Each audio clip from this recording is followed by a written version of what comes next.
ایک گاؤں میں ایک محنتی اور سمجھدار مرغی رہتی تھی جس کا نام چکنی تھا۔ چکنی باقی مرغیوں سے الگ تھی۔ وہ صرف دانہ چگنے اور انڈے دینے تک محدود نہیں تھی، بلکہ ہر وقت کچھ نیا سیکھنے اور سمجھنے کی کوشش میں لگی رہتی تھی۔ چکنی ایک چھوٹے سے مرغی خانے میں رہتی تھی جہاں اس کے ساتھ اور بھی مرغیاں تھیں۔ سب مرغیاں دن بھر دانہ چگتی تھیں، دھوپ میں بیٹھتی تھیں اور شام کو سو جاتیں۔ مگر چکنی ہر دن کچھ نیا سوچتی، درختوں کے نیچے جا کر قدرت کا مشاہدہ کرتی، کبھی آسمان پر پرندوں کو دیکھ کر سوچتی کہ اگر میرے پاس بھی پر ہوتے تو میں کتنی دور جا سکتی۔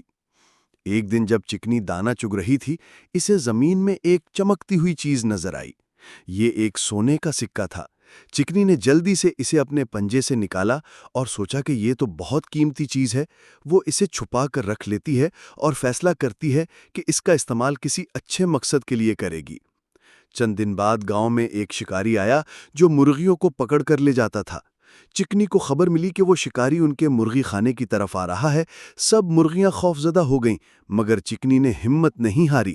اس نے اپنی عقل استعمال کی اور فیصلہ کیا کہ وہ گاؤں کے کسان کے پاس جائے گی اور سونے کا سکہ دے کر ان سے مدد مانگے گی۔ چکنی کسان کے پاس گئی، زمین پر سکہ رکھا اور اپنی آواز میں ککڑوں کو کر کے کسان کو اپنی طرف متوجہ کیا۔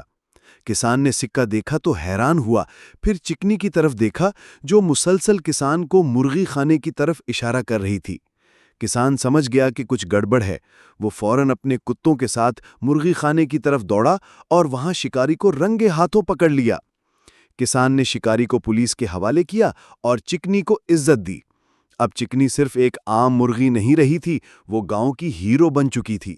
سب مرغیاں اس پر فخر کرنے لگیں اور یہاں تک کہ کسان نے اس کے لیے علیحدہ گھر بنایا اور روزانہ بہترین خوراک دینے لگا۔ چکنی نے ثابت کر دیا کہ چھوٹا ہو یا بڑا، اگر نیت صاف ہو، عقل ہو اور دل میں ہمت ہو تو کوئی بھی کسی کو بچا سکتا ہے۔ اس کی عقل مندی اور بہادری نے سب کو حیران کر دیا۔